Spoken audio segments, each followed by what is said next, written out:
Hello,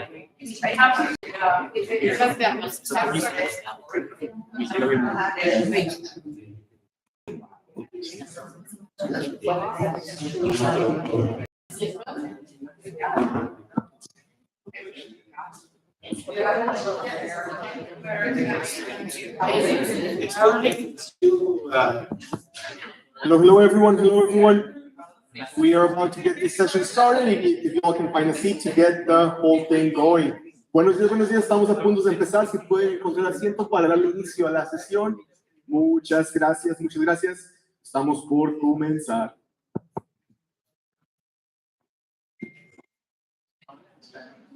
Oh, hello everyone. My name is Armando. I do media and communications for the UTRGV Entrepreneurship and Commercialization Center. And I want to welcome you to this week's session of 1 Million Cups. Before we get started, as it is usual for us, a huge shout out to our event sponsors. One of them is Avilo, sitting over there from Sugar B, and we have Juliana somewhere in the building. If we can give them a huge round of applause for their contribution to the event.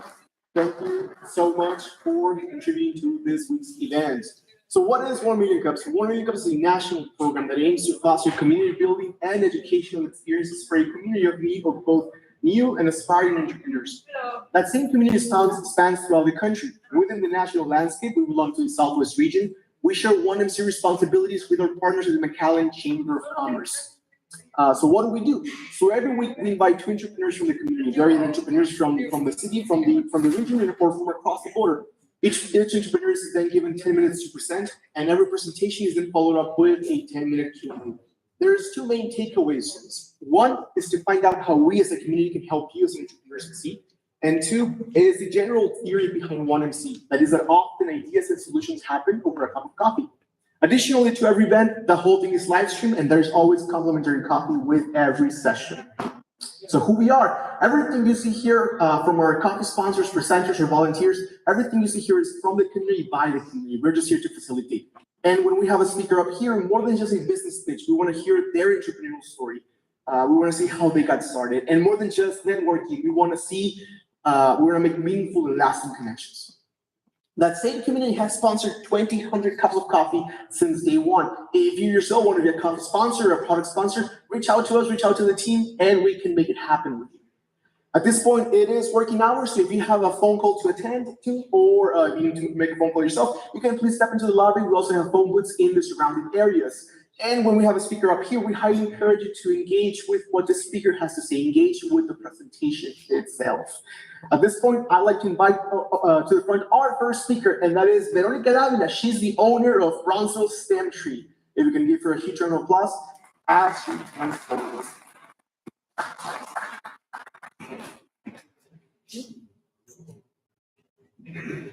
Hi, good morning. Are you able to hear me clearly? Yes, thank you. So I'm very grateful to be here. STEM Tree has been open since December 2nd last year, but it's not have the exposure I was expecting. So I thank you for this opportunity, okay? So first, let's talk a little bit about me. So I am the oldest of 3. I'm very responsible. You know, the oldest child, you have all the responsibility. But since I was a child, I never kept shut. Like, I always wanted what I wanted. I told it loud and clear. I think I have a little bit of ADHD now that I know more about in education. I think I have a little bit about that, but let's see. And then when I was in middle school, my grandpa taught me algebra, and that's where all my STEM career started. I love math, but I think a very important part was that he taught me with love. And so this is a passion for me. Then my mom had a school in Mexico, and since I was very little, I was in that education environment. I worked with teenagers in camps. Then I started teaching math for 7th graders and 8th graders, and I fell in love with that. For seeing their faces when they get something, especially algebra, it was like I want to be part of that moment. Then I studied computer science engineering in Tec de Monterrey. And I had the opportunity to study in France. DEA is like a master's degree in control systems. And then I came back and I started working in GE Aviation. There's a computer that controls the engines called the FADEC, and we were the ones that coded it and tested it, and the safety that we have in airplanes and engines, it's like you test it once and then another time, and then the system-wide. And so I learned a lot. I was a team manager, so I had a team about 20 engineers. And then I was a technical leader because of the years I was there. I loved that work.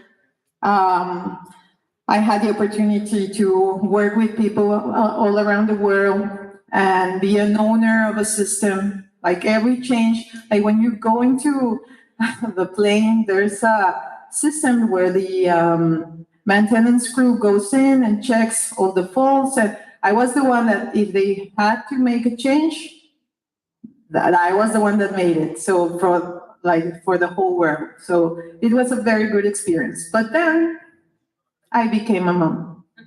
And that was it. My 11, 12 hours days were no longer possible. When I saw my baby, it was like, what do I do? So I went part-time, and I was like that 3 years, but it really didn't work.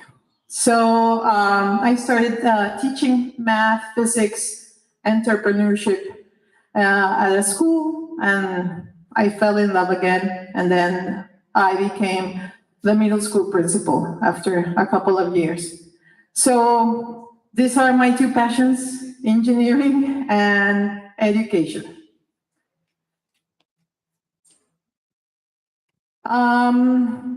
So how did the business journey started? I have always been interested in working abroad. I saw this opportunity as a middle school principal.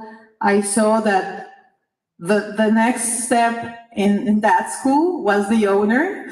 So that was it. I couldn't go higher, right? And I really wanted to grow. I wanted to give my kids, I have two sons. One is 18 and the other one is 13.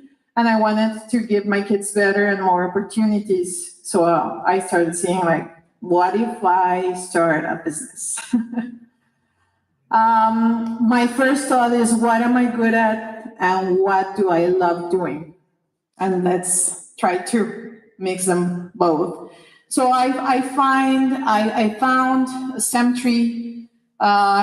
I'm going to tell you a little bit more about STEMtree, but it includes both education and STEM. So I think many of you know what is STEM, but it's science, technology, engineering, and math.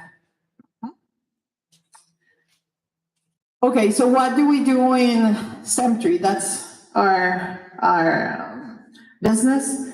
STEMtree, we teach children science, coding, robotics, engineering, and math. From kindergarten to 12th grade, and it's all hands-on activities and experiments. It's fun. I've seen that when you say math, most people are like, yeah, right? So we want them to be really happy while they are learning. So that's our main, our main takeaway is to make it fun, and they can do things, not just learn and complete pages. So we provide also our students a one-on-one instruction. It's not a classroom setting. They are not learning the same thing. They all have their own personalized learning plan according to their age, according to their grade, They do it at their own pace. So that is like respect for the children. Everybody's different, and we give them their time and the attention they need. So our curriculum is non-repetitive. That means that, so we have camps, we have after-school programs, tutoring program, and we have camps. Even if you come more than once to our camp, you will never do the same thing again. So they have their learning plan and they keep advancing on that. So they will never repeat like a lesson or an experiment. They do one every time different. They are also matched for their skill level. We do assessments when they come in. See, even if they are in third grade, we do assessments to see if there are things that they are lacking from previous grades, or this kid, he's starting third grade and he aced the third grade level. So he's going to the next one. Yeah, so we don't stop because he's in third grade. Our instructors are all college students with STEM majors. So they are really experienced in what they are instructing. It's been it's been interesting finding the right instructors. Not everybody is patient. Not everybody has a teacher inside them. So it's been difficult. So STEM education raises children's self-esteem and boosts their self-confidence. I've seen, I don't know, not thousands, but maybe hundreds of kids come in and say, I hate math, I'm dumb, and even they cry. And when you see or you teach them that they can, that everybody can, and you see their faces, that for me is the best gift I can have. So also all this, the STEM skills sets you to strengthen critical thinking. You have to think of ways to solve the problem. Our lessons are made that we teach you a concept once, twice, and the third one or fourth one is, we call it a free build. You are given a problem and you have to solve it with what we taught you. And you won't believe me, but we have 4.5 and 5 years old that they can do it. And they found very creative answers to it. So my greatest challenge, and yes, believe me, they are, for local families to know the importance of STEM.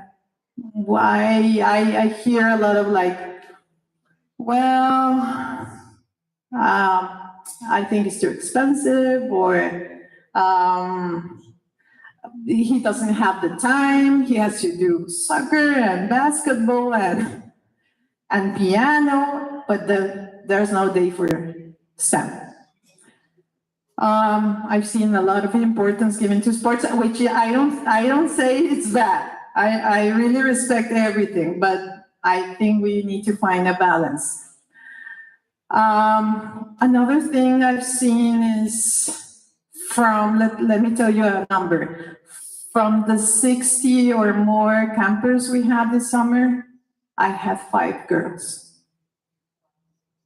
The other day we were in the Space Fest and we had our experiments, and there was a girl that just looked at us, and she was going to the desk, and the dad said, no, that's not for you. I was like, what?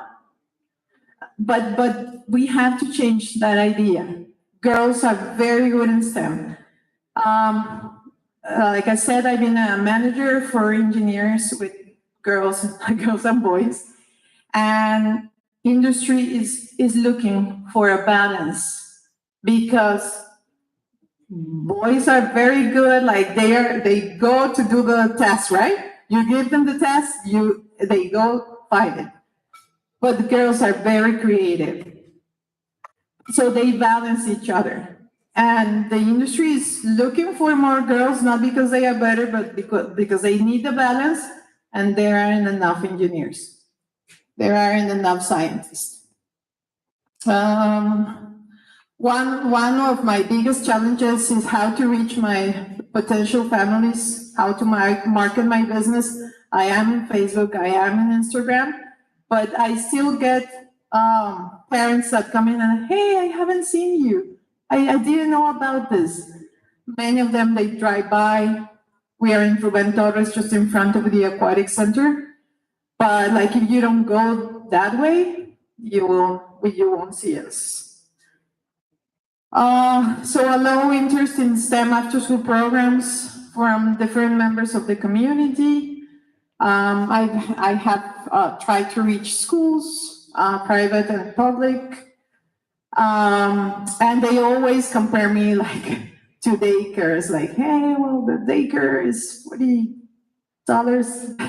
I'm like, I have engineers teaching the kids.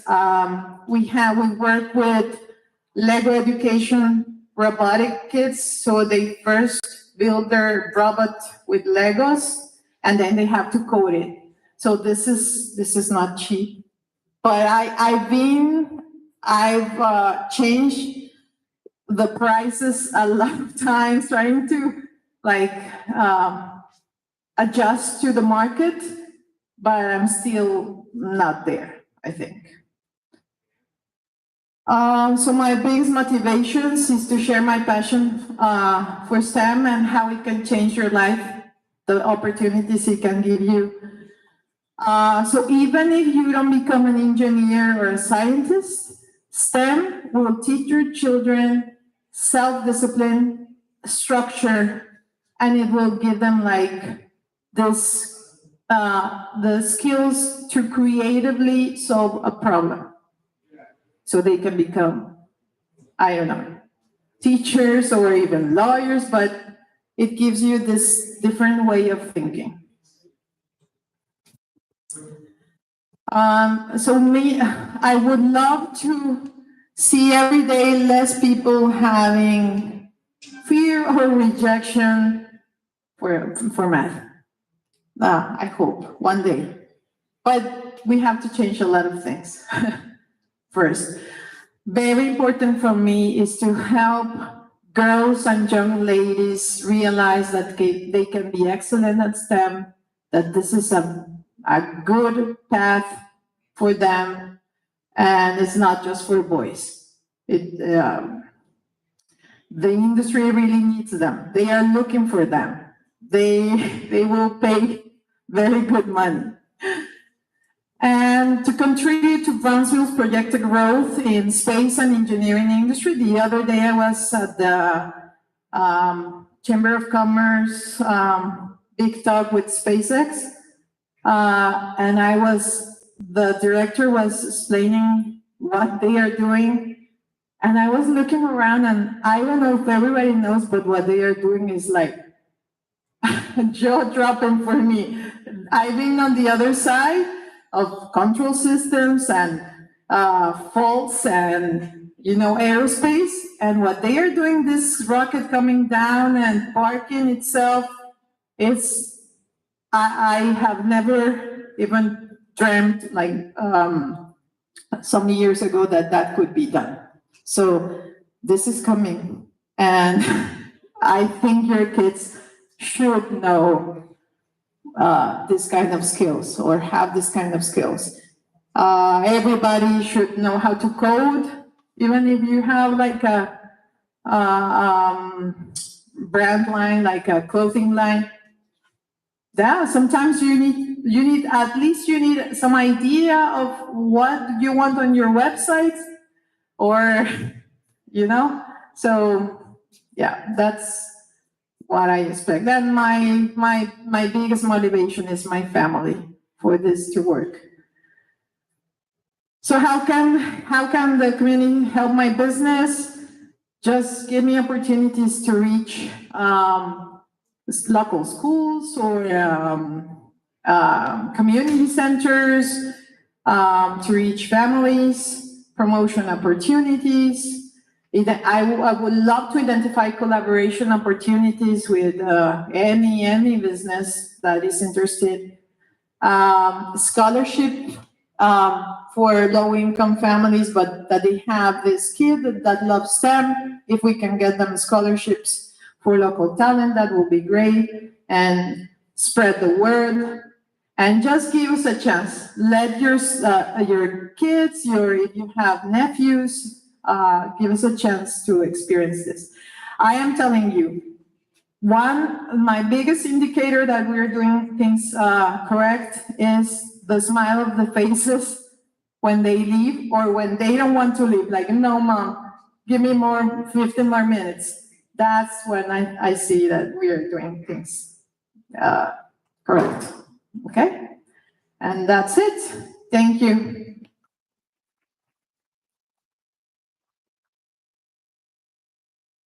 Questions, preguntas?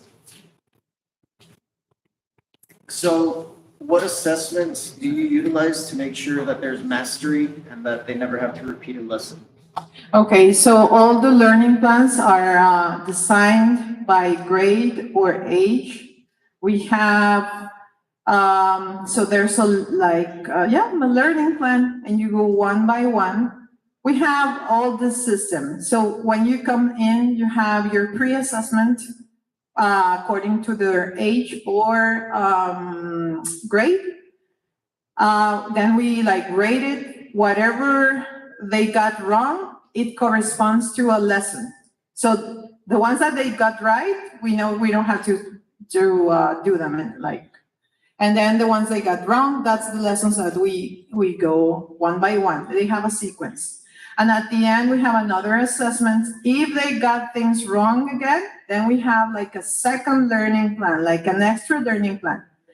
And at the end, we do the assessment. Once you have done everything, you get your assessment graded and everything is correct, you go to the next level. So for robotics, we have beginners, intermediate, advanced. And then the same for coding. For coding, we have 3 big levels according to their age. And then in each level, we have beginner, intermediate, advanced. And we go all the way to Python. We are teaching Python. I don't know if you know, Python is a coding language that is the one that they are using right now. And we have kids from 5th grade starting to learn Python. And then we have all these levels. So once you have your assessment and everything is correct, you go to the next level. I don't know if I answered. Well, I was trying to understand how you ensure that there's mastery before the next level. So for example, because it kind of reminds me of the Khan Academy model. Mm-hmm. So with Khan Academy, the assessment is as soon as you do something right 10 times in a row, then there's mastery. And so if you do 7 right and then you get 1 wrong, you have to start again until you do 10 in a row. No, we don't do repetition. Every lesson has the objective, the introduction to the concept. Then you have your work, and at the end you have a checkup. So we see that if you got the things you learned from that lesson is correct. And as I said, we do concept introduction 1, 2, 3, and then you have a free build, just a problem. And that we also see. If you learn what we were trying to teach you, you will do your field build because you need it to solve the problem. Okay, that makes sense. Yeah.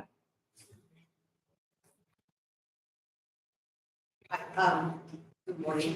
Good morning. I just had a quick question. What is the curriculum? Did you all create your own curriculum or are you purchasing? This is so STEM Tree. I'm the owner of STEM Tree of Bronzeville, but STEM Tree is we have 25 centers around the U.S. And the curriculum is done by our corporate, and they have experts doing if it's biology, they have biology experts doing it, and education.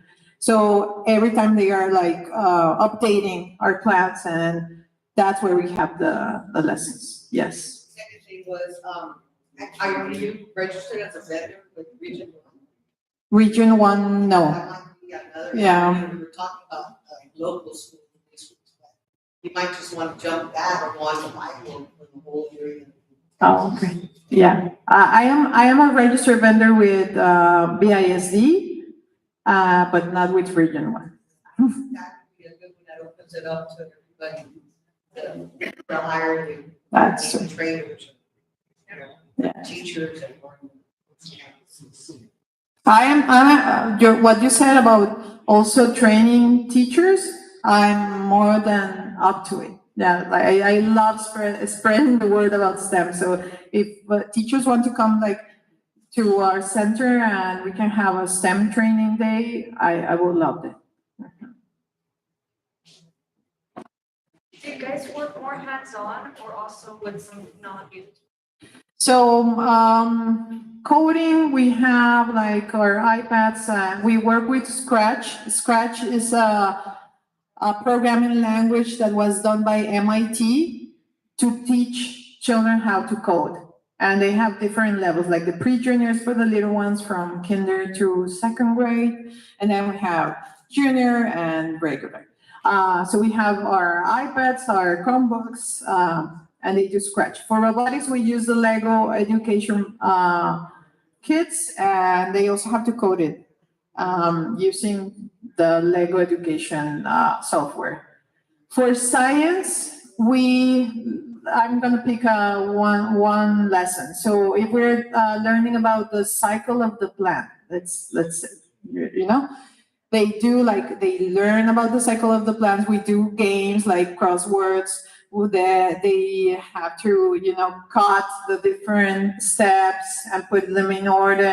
But at the end, we do our little plant. We plant our flower. Or if we're learning how to use a microscope, at the end, we all go to the lab, and then everybody's looking at the microscope, and they have to record what they are, like, following the scientific method, what they are observing, and yeah. But every lesson has a hands-on activity. Engineering, we do electronics and electrical engineering. They learn what is an atom and what are the electrons. But at the end, they are doing circuits with Play-Doh and turning on the LEDs, using batteries. Like, you won't believe it, but like I see 4.5 years old doing the circuits, and they do it like really well. Una pregunta, ¿puedes? Sí, claro. Ok.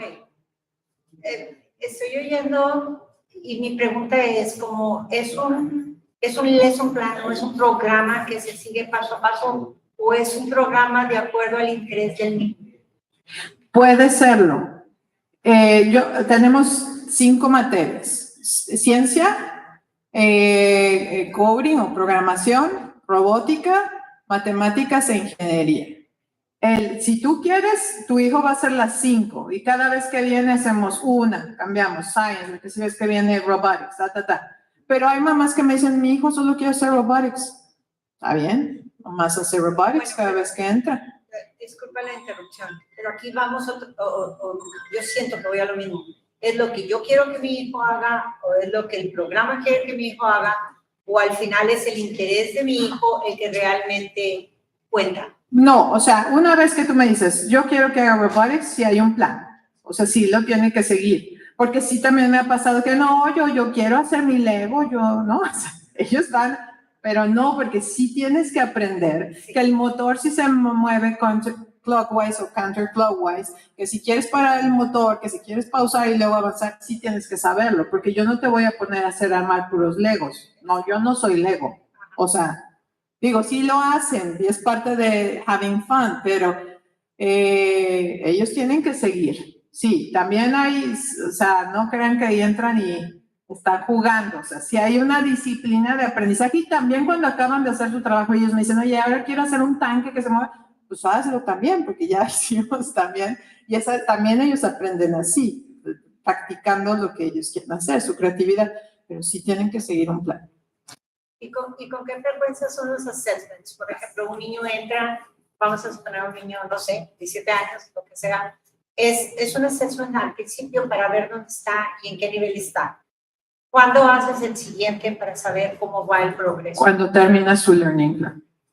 Cuando termina ya todo lo que él sacó mal en su assessment y que dijimos, ok, necesita reforzar fracciones, necesita reforzar, no sé, sumas y restas, no sé, así. Una vez que ya termina todo su learning plan, hacemos otro assessment. Si vuelve a tener errores, tenemos un second learning plan, que ya nada más refuerza eso que se le fue. Y ya después, ya. Y puede seguir, por eso digo, aunque él sigue en third grade, que sigue en grado 3, él ya terminó, se va a grado 4, porque entonces ya va a llevar un plus para los demás, o sea, cuando llegue a cuarto, pues él ya sabe mucho de lo que.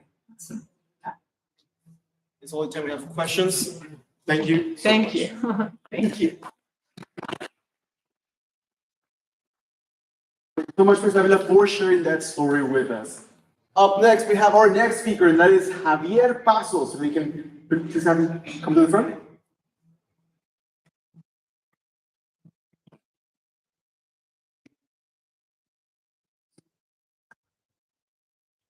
Hello, good morning. Am I loud and clear here? Yes, sir. Okay, great, thank you.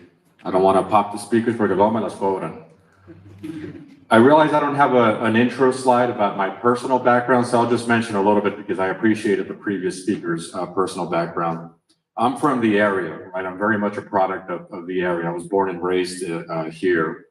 And I did my engineering degree at UT Brownsville, right? So moment of silence for UT Brownsville.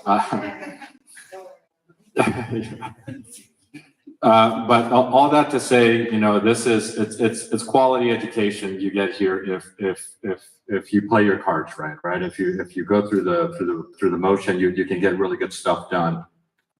Just briefly, I'll mention I've worked in companies like SpaceX in California, and actually during their first rocket landing, you mentioned I was an employee at that time in about 2015.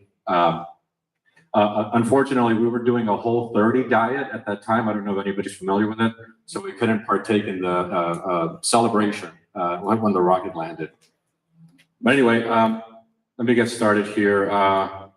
So who we are as a company, I'm Javier Pasos, co-founder and president of the company. My background is in electromagnetics, right, physics. Our other co-founder is my wife, Stephanie, who's in the room. And she's our in-house expert for everything chemistry, right? She's the smartest person in our company, and we're very happy to have her. We just recently hired a UTRGV student, actually, Laura Leal, and she's a computer science student, and she's been super helpful with our company, and so we're really glad to be able to hire local to complete our work. Just briefly, what our company does, we do early stage research and development in photonics, and I'll briefly mention what that means. So how did the business journey start? I would say this seed was planted in grad school, right? By definition, when you're doing an advanced degree, you're working on new technology, right? Something that doesn't exist yet. And so you're at the forefront of cutting edge tech every day, right? And you have to think about how to commercialize this, right? Because you want to get paid, you want to win money. And to win grants, you need to think about commercialization. So those two things are super aligned with running a business, right? Obviously, there's a lot more to run a business, but these are two very important things. In grad school, as I mentioned, I worked on photonics, and I think a good way to explain this is everyone's familiar with electronics, right? Or electric circuits. All that means is that it's electrons that are moved to do useful things, right? To make your cell phone work. Well, all photonics means is that it's the same thing, except instead of using electrons, you're using light to move things. So things like optical fibers, right? And this technology has been, quote unquote, next generation for the past 10 years, right? When I was in grad school 10 years ago, that's how this was described. This is next generation technology. In 10 years, this is going to be the future. Well, 10 years later, and this is still largely the case. One thing I will mention, while working at a previous company, one way we made money was by applying to small business research grants with the government. So the way that process works is the government periodically releases a list of topics that they're interested in. And that'll tell you, here's the topic that we're interested in, here's the deliverables you need to submit. And at the very end, it includes a list of references that says, here is prior work that is similar to what we want. Well, I caught a lucky break during one of those reviews where my work was referenced in one of those topics. So I thought, well, okay, so this was almost made for me. And this was the first project that we won that just let us hit the ground running. It was $1 million project. I wasn't the owner of the company, so I didn't see, most of that. That's why I'm an owner of a company now, so I can see more of that.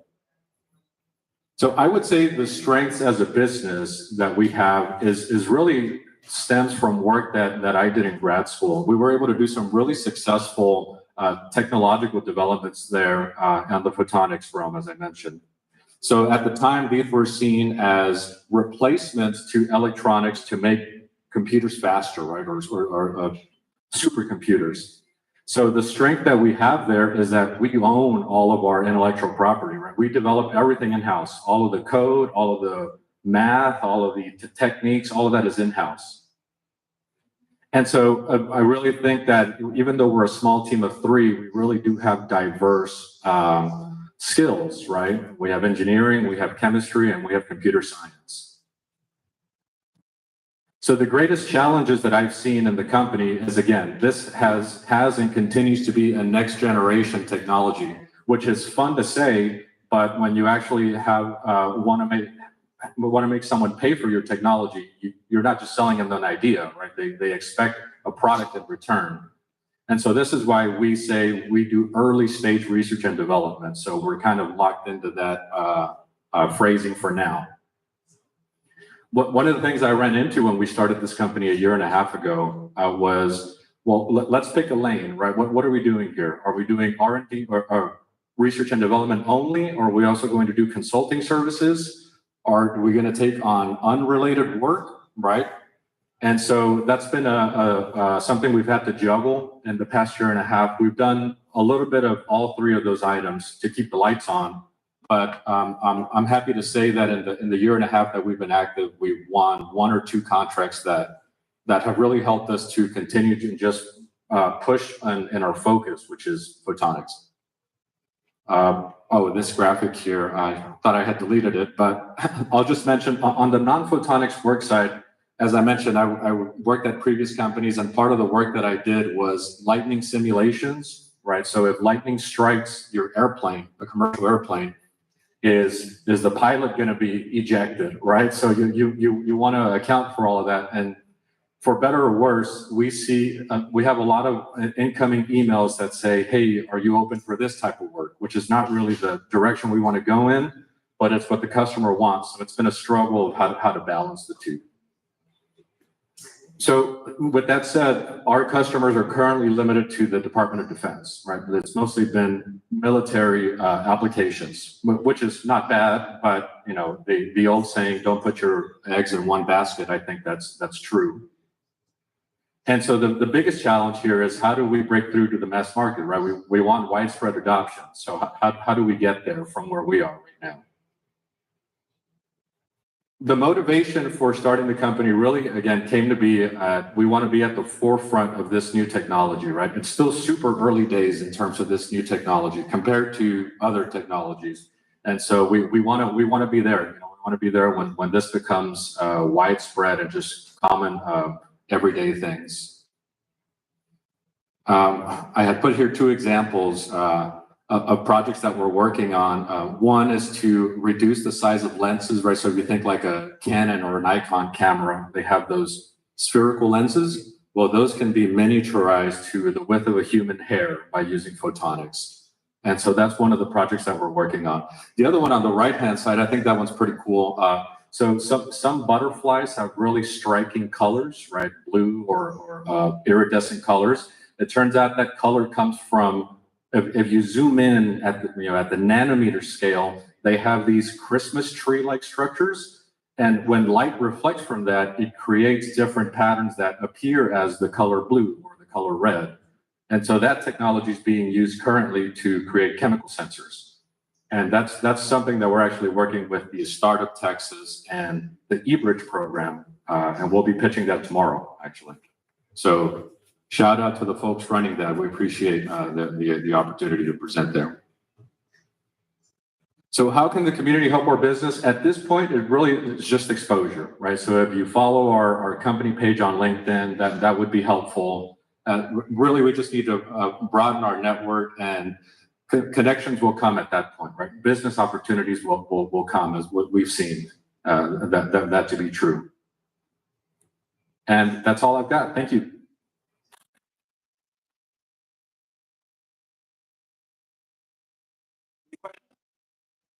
So mine is more sci-fi, just to get an idea. So photonics is the detection or manipulation or something else of light, right? So I play video games, and these are futuristic video games. And so some of them have a light bridge. So basically, like somebody turns on a switch and there's light. And so the bridge is made of light, so light is made physical, and then you can like walk on it. So is that like, I guess, would that be like a far future extension of what your research is doing? I mean, there's definitely some sci-fi-like things, right? So I mean, I don't want to get too technical, right? But the speed of computers right now, right? The speed of your phone, it's limited by electron. But what's the fastest thing in the galaxy as we know it? Light, right? The speed of light is the limit. So if we can get things to function with light, that's as fast as they can go. So things like fast communication, wireless communication, right? And these things are used, but very briefly at big companies like Google and their data servers and stuff like that, but not widespread adoption. It's still super early days. So that's what I was going to ask, if there's a difference between the speed of light and the speed of electricity, because it's not the same thing, right? So yeah, and electricity refers to electrons, and they have a speed limit that's much lower than the speed of light. Yeah.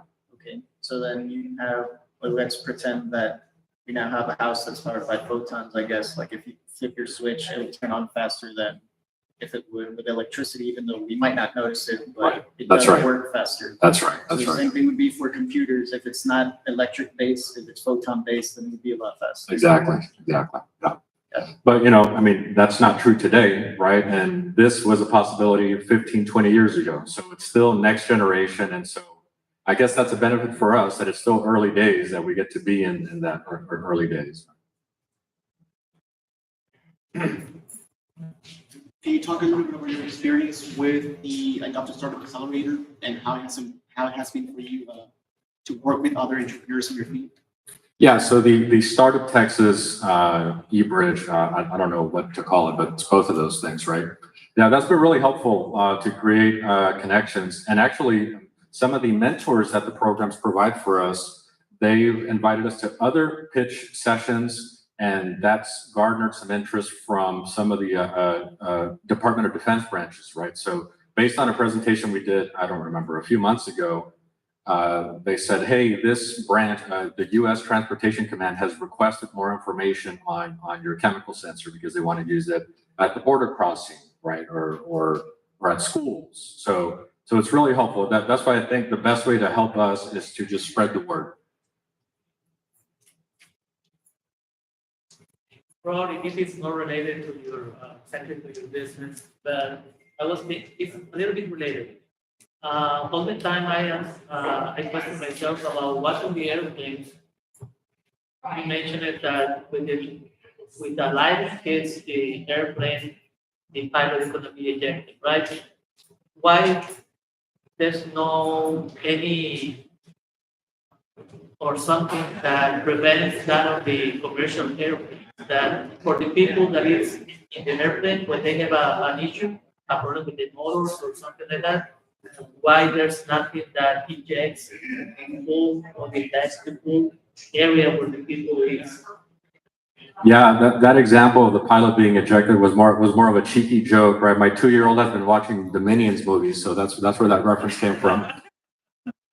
But no, I mean, the previous speaker can probably tell you they do a lot of these tests. But I mean, how do you test for lightning? Right? You have to generate a lightning source, and it's tough to know this electronic or this fuel sensor is protected in the case of a lightning strike. So a lot of these things have to be done via simulation or analysis, right? But no, absolutely, especially when it comes to commercial products, yeah, you double, triple, quadruple check everything, right? There's a whole lot of steps that goes through before you can say, we can now sell this product.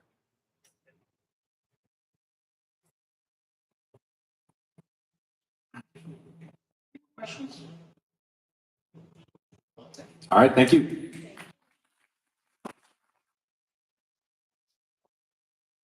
Thank you so much for sharing that story with us. Before we conclude, once again, huge shout out to our event sponsors, Amigos and Armando Hernandez over there. They provided the sweet treat. You can follow them on their social media following that link. We'll keep that slide up in a few minutes. A little bit more of housekeeping. Tomorrow, we have a demo day pitch competition happening here at Newbridge. That's why the setup is different from the usual setup. We're going to have 6 companies, all of them in research and development technology. Javier Pasos, he's one of the presenters tomorrow. They're all competing for financial opportunities and to get the message out there about their project. They're going to be presenting here on stage at 5 p.m., 5 to 8. There's going to be refreshments, food, all that good stuff, and the pitch competition around 6 p.m. to 8 p.m. That's happening tomorrow, September 12th, here at Newbridge, free and open to the public. Once again, happening here tomorrow. If you want to RSVP to keep count of the heads coming, that is the QR code. We're going to have that up in a few minutes. A Common Fast Track Business Blueprint Business Program. This is on your right, the middle, September 13th, September 18th, and September 19th. These are the deadlines for your business development course happening here at Newbridge, in FAR, and in South Padre Island. This is a 7-week program, once a week in the evenings here in Bronzeville and in the mornings in FAR and South Padre Island. Each session covers a different topic on business, from marketing to management, the legal aspect, accounting, the financials, and we bring experts and regional resources to contribute to the session. So it's very hands-on, it's very collaborative, and you get to know other entrepreneurs with their projects happening here in Bronzeville. Great way of connecting, updating, and sharpening up on those business tools and information that you might use in the future. So that's happening here in Bronzeville, South Padre Island, and in Florida. Those dates, September 30th, September 18th, and September 19th, are the deadlines. The actual program starts 1 week from the deadline. 1 Million Cup, September 18th, same time, same place here at Newbridge. If you want to be a coffee sponsor, event sponsor, product sponsor, if you want to share your story, if you know somebody who could or has a good aviation story to share, send them away. We can have him here on stage presenting in one of the upcoming 1 Million Cups. Once again, same time, same place here at Newbridge. And I don't have it in the calendar, but on October 1st, we have the first of its kind demo day accelerator program happening in Harlingen. That's October 1 at the Harlingen Convention Center. I'll have more information on that next week. It is sort of like Startup Texas, but for Harlingen. It has its own demo day after an acceleration program. And these are 10 companies competing for $30, $20, and $10,000. Also, refreshments is provided, and I believe it's from 5 to 8 p.m. I'll have more information on that next week. That's it. That concludes this week's session of 1 Million Cups. Also, we have a second banner, and I'm having our past presenters and sponsors sign it. So if you've been a presenter yourself, if you've been a sponsor, you're more than welcome to come to the front and just have it signed. It's just a way of engaging with people, have a little history of this 1-year project we've been having here at Newbridge. And that's it. That concludes this week's session of 1 Million Cups. On behalf of everyone here at the Newbridge Center team, UTR, GCC, and our partners at BCIC, thank you so much for coming and have a wonderful day.